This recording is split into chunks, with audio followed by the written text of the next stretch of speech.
بسم اللہ الرحمن الرحیم۔ ناظرین کرام، پروگرام سچے واقعات کے ساتھ آپ کی خدمت میں حاضر ہیں۔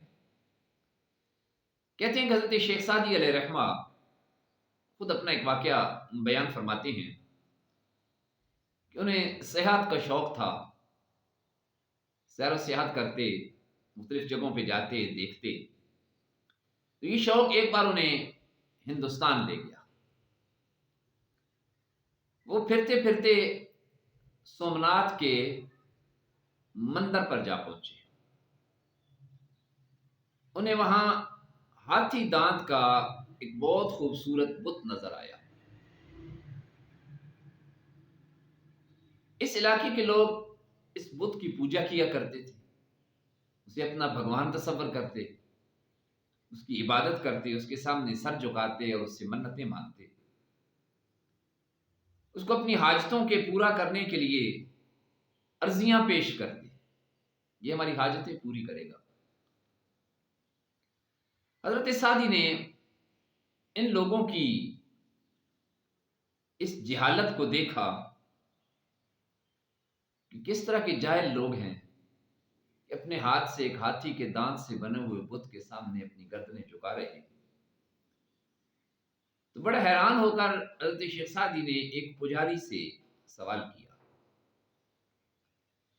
کہ بھائی یہ بتاؤ کہ جس بت کو ان لوگوں نے اپنے ہاتھوں سے تراشا ہے، خود جس بت کو اپنے ہاتھوں سے بنایا ہے، جو اس قدر بے بس ہے کہ اگر گر جائے تو اٹھ نہیں سکتا، تو ان کا خدا کیسے بن گیا، یہ بھگوان کیسے ہو گیا؟ شیخ سعدی کی یہ بات سن کر وہ پجاری بہت خفا ہوا اور بڑے پجاری سے جا کر شکایت کر دی کہ شیخ سعدی کی جان خطرے میں پڑ گئی، یہاں مذہبی معاملہ بن گیا کہ وہاں کے پجاری تو پیچھے لگے۔ انہوں نے جان بچانے کے لیے بہانہ یہ بنایا کہ وہ تو یہ سوال کر کے یقین حاصل کرنا چاہتے ہیں، یہ بھی کہا کہ اگر پجاری انہیں بھی قائل کر لیں تو وہ بھی اس بت کی پوجا کریں تاکہ اس کی پوجا کرنے میں انہیں کوئی خرابی محسوس نہ ہو۔ پجاری نے شیخ سعدی کی طرف سے اپنی صفائی میں یہ بات سنی تو وہ مطمئن ہو گیا۔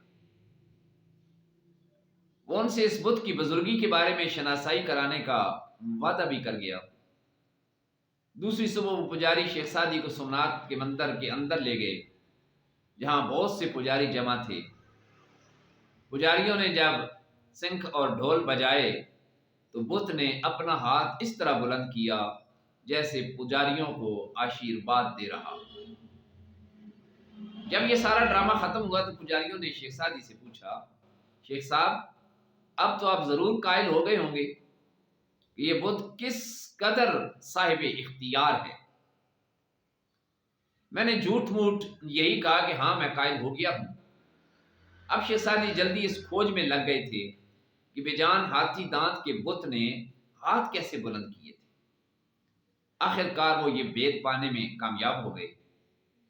شیخ سعدی کو اس بت کے پیچھے ایک خوشنما پردہ نظر آیا۔ انہوں نے وہ پردہ اٹھا کر دیکھا تو پیچھے ایک پنڈت بیٹھا ہوا تھا، اس کے ہاتھ میں رسی تھی جو بت کے بازو کو سیدھی بندھی ہوئی تھی۔ وہ جب اس رسی کو کھینچتا تو بت اپنا ہاتھ اوپر اٹھا لیتا تھا۔ پجاری نے شیخ سعدی کو دیکھ لیا تھا، انہیں مارنے کو دوڑا تو شیخ سعدی سمجھ گئے کہ پکڑے گئے تو مار دیے جائیں گے۔ آپ نے اس پجاری کو اٹھا کر کنویں میں پھینک دیا اور خود وہاں سے بھاگ گئے۔ اس حکایت میں شیخ سعدی کی بہت معروف حکایات میں سے ایک ہے۔ ان کے سوانح نگار اس حکایت کو بنیاد بنا کر یہ تسلیم کرتے ہیں کہ وہ ہندوستان آئے تھے اور یہاں کا انہوں نے کی سیر و تفریح انہوں نے کی تھی۔ کہتے ہیں کہ شیخ سعدی جیسے سیاحوں نے نرنگی زمانہ دیکھنے کے لیے بڑے بڑے بھیس بدلے کہ بعض اوقات کسی چیز کی حقیقت کو جاننے اور سمجھنے کے لیے اپنا بھیس بدل کر لوگوں کے سامنے جانا پڑتا ہے اور حقیقت سے آشنا ہونا پڑتا ہے، تب جا کے کسی چیز کی حقیقت سمجھ آتی ہے کہ وہ اصل میں کیا ہے۔ بہت بہت شکریہ، اللہ حافظ۔